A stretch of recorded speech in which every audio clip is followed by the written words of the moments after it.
Om Swastiastu. Perkenalkan, saya Widya Daniswari dengan NIM 20026120053. Saya dokter muda Departemen Ilmu Penyakit Dalam. Pada hari ini saya akan melakukan pemeriksaan fisik kepala leher. Sebelum saya melakukan pemeriksaan, di sini saya akan melakukan anamnesis singkat terhadap pasien. Selamat pagi Pak, perkenalkan saya Dokter Widya. Saya di sini dokter yang bertugas di klinik pada pagi hari ini ya Pak. Dengan Bapak siapa kalau boleh tahu? Pandi. Bapak Pandi, usianya berapa Pak? 27 tahun. Kalau boleh saya tahu sudah menikah? Belum. Belum nikah ya. Pekerjaan sehari-hari nanti Pak? PNS. PNS. Baik Bapak Pandi, ada keluhan apa datang sini? Ini bagian mata saya agak sedikit gatal di sini ya. Terus kalau misalnya menengok ke kanan ke kiri itu lehernya agak sedikit pegel. Oh, agak sedikit pegel ya nih.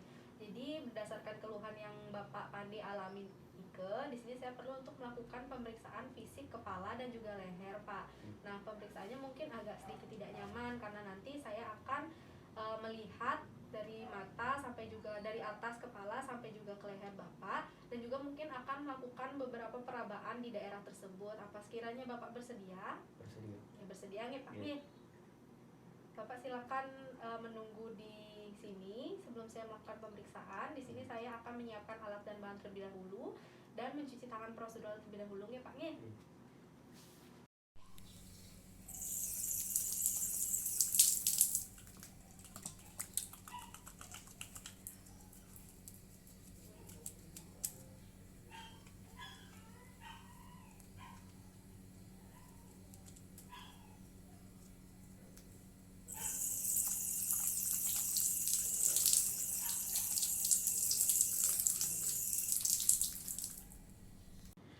Baik, jadi sebelum melakukan pemeriksaan di sini saya sudah mencuci tangan prosedural terlebih dahulu. Jadi pertama-tama di sini kita akan melakukan pemeriksaan kepala terlebih dahulu, di mana pada pemeriksaan kepala ini kita akan melakukan inspeksi dan juga palpasi pada daerah kepala pasien untuk menentukan ukuran dan juga bentuk, di mana kita melihat juga ada atau tidaknya benjolan, kemudian ada atau tidaknya nyeri tekan dan abnormalitas lainnya. Bapak permisi ya Pak ya. Di sini saya akan memposisikan diri di belakang pasien. Dimana sini saya akan melakukan palpasi. Apakah ada terasa nyeri Pak? Tidak. Tidak ada ya. Baik, tidak terasa nyeri. Hanya di sini kita akan melakukan pemeriksaan pada daerah rambut, dimana kita lakukan inspeksi di sini. Kita lihat warna rambutnya, kita lihat kulit kepalanya, apakah ada abnormalitas, kemudian apakah rambut pasien mudah dicabut atau tidak. Kemudian kita lihat juga pada saat kita lakukan inspeksi ini dan kita raba daerah rambutnya, apakah pasien merasakan nyeri atau tidak. Bapak, apakah ada merasakan nyeri? Tidak. Kita lihat juga apakah rambut pasien mudah dicabut. Selanjutnya di sini adalah pemeriksaan mata, di mana di sini kita akan melakukan pemeriksaan pada daerah konjungtiva dan juga konjungtiva bulbar pasien dengan cara di sini kita tarik bagian bawah mata pasien, kemudian kita minta pasien untuk melihat ke atas. Bapak silakan lihat ke atas. Baik, sudah Pak. Jadi pada saat kita menarik kelopak bagian bawah pasien, kita lihat di sini apakah ada nodul, kemudian apakah ada pembengkakan, kemudian apakah vaskularisasi sklera di sana baik, dan kita lihat juga konjungtivanya apakah mengalami perubahan atau tidak.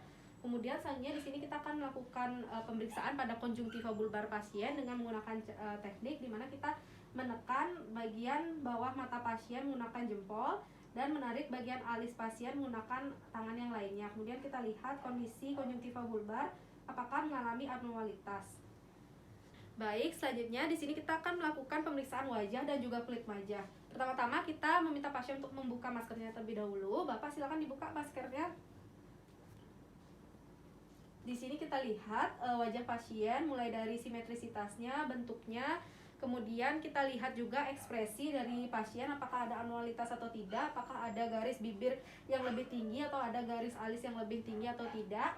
Kemudian kita lihat juga dari kulit wajah pasien, apakah ada abnormalitas seperti tanda-tanda peradangan, udim, dan juga apakah ada abnormalitas lainnya.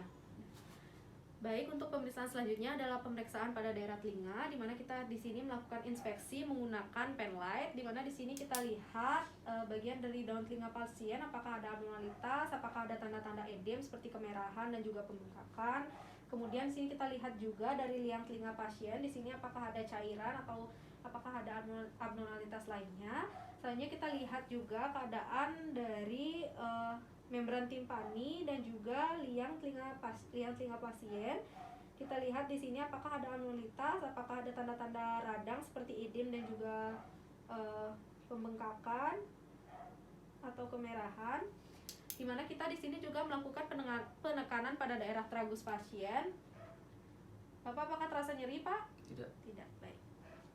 Baik, selanjutnya di sini saya akan melakukan pemeriksaan pada daerah sinus paranasalis, di mana di sini saya akan melakukan penekanan pada daerah sinus paranasalis untuk mengetahui ada atau tidaknya nyeri tekan. Baik Bapak, permisi ya, saya akan menekan. Pertama adalah di sinus maxillaris, apakah ada terasa nyeri, Pak? Tidak. Tidak ada ya. Kemudian di sinus ethmoidalis, apakah ada terasa nyeri, Pak? Tidak. Kemudian yang terakhir adalah pada sinus frontalis, apakah ada terasa nyeri, Pak? Tidak. Baik, untuk pemeriksaan yang selanjutnya adalah pemeriksaan pada daerah bibir, kemudian pemeriksaan pada daerah mulut, dan juga pemeriksaan pada daerah gigi.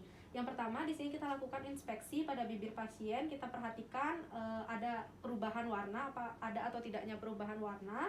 Kemudian kita lihat ada atau tidaknya benjolan, dan kita lihat ada atau tidaknya ulkus ataupun abnormalitas lainnya. Selanjutnya adalah pemeriksaan mulut menggunakan pen light, di mana di sini kita minta pasien untuk membuka mulut. Bapak silakan dibuka mulutnya. Kita perhatikan juga pada daerah mulut ini apakah ada ulkus, benjolan, atau abnormalitas lainnya. Kita minta untuk pasien menyuruhkan lidah. Bapak silakan menyuruhkan lidah, Pak. Kita perhatikan di sini warna lidah pasien, kemudian apakah ada gerakan-gerakan yang abnormal pada lidah pasien, dan kita perhatikan papilnya. Selanjutnya kita lakukan inspeksi juga pada daerah gigi pasien. Bapak buka lagi mulutnya, Pak. Kita perhatikan jumlahnya, kemudian ada atau tidaknya abnormalitas. Juga kita perhatikan dari gusi pasien. Kita perhatikan dari gusi pasiennya apakah ada perubahan warna atau tidak. Baik, untuk pemeriksaan selanjutnya adalah pemeriksaan pada daerah leher, di mana yang pertama di sini kita akan melakukan inspeksi dan juga palpasi pada kelenjar tiroid pasien. Di sini saya akan berdiri di sebelah pasien, di depan pasien. Kemudian di sini saya akan setengah mengekstensikan kepala pasien. Ya, Bapak permisi ya, saya buka sedikit bajunya ya. Ya. Kemudian di sini kita akan menginstruksikan pasien untuk melakukan posisi menelan. Bapak silakan menelan. Pada saat pasien menelan, di sini kita inspeksi daerah tiroid pasien mulai dari ukurannya, kemudian kita lihat juga apakah ada tanda-tanda seperti pembesaran, kemudian apakah ada abnormalitas lainnya. Selanjutnya adalah kita lakukan palpasi dari kelenjar tiroid dari bagian belakang pasien. Bapak diekstensikan sedikit, Pak, kepalanya. Kemudian kita lakukan perabaan pada kelenjar tiroid pasien dan menginstruksikan pasien untuk melakukan gerakan menelan. Bapak coba menelan.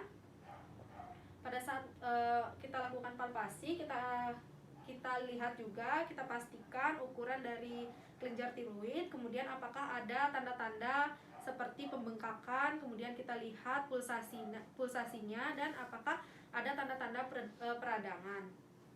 Pemeriksaan selanjutnya adalah pemeriksaan pada kelenjar getah bening, di mana di sini kita akan lakukan inspeksi dan juga palpasi pada kelenjar getah bening pasien. Pada saat kita melakukan inspeksi, kita perhatikan di sini pada daerah kelenjar getah bening pasien apakah ada pembesaran yang tampak. Selanjutnya di sini kita posisikan diri di sebelah kanan pasien. Kita lakukan palpasi pada lokasi-lokasi kelenjar getah bening pasien. Yang pertama adalah pada daerah preaurikular, kemudian postaurikular. Apakah ada terasa nyeri, Pak? Tidak. Tidak ya.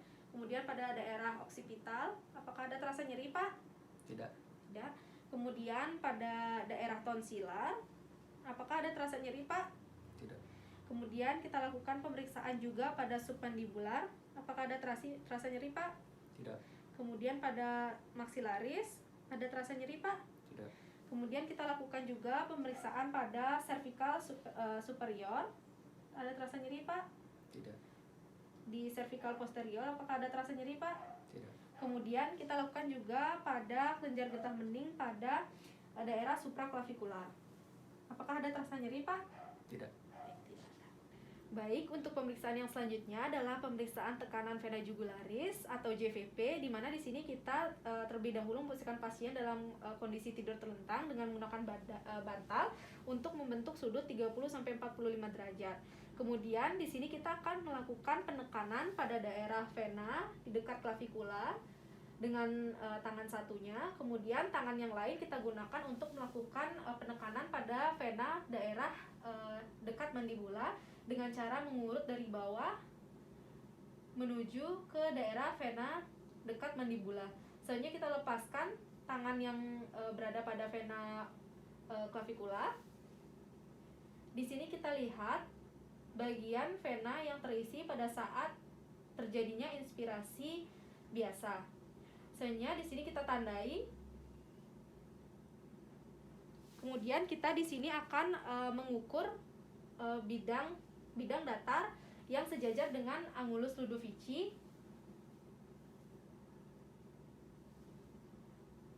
Kemudian kita mengukur jarak antara puncak pengisian vena jugularis dengan angulus Ludovici yang dilalui oleh bidang datar.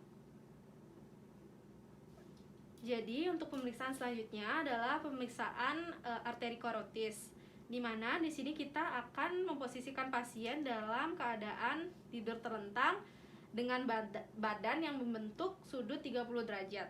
Kemudian kita lakukan inspeksi dan juga palpasi pada daerah medial otot sternocleidomastoideus bagian kanan dan kiri. Kita lakukan inspeksi, kemudian kita lakukan palpasi pada daerah otot medial sternocleidomastoideus. Kita tentukan apakah ada abnormalitas, apakah ada terasa nyeri, Pak? Tidak.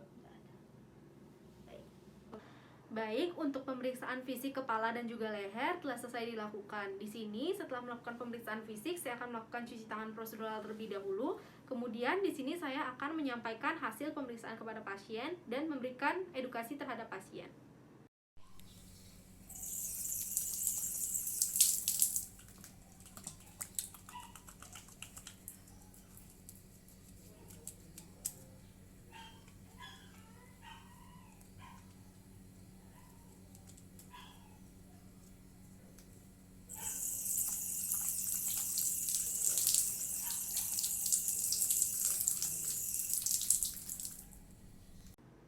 Baik, Bapak Pande, untuk pemeriksaan fisik kepala dan juga lehernya sudah selesai saya lakukan. Di sini saya tidak menemukan adanya abnormalitas dari hasil pemeriksaan tadi.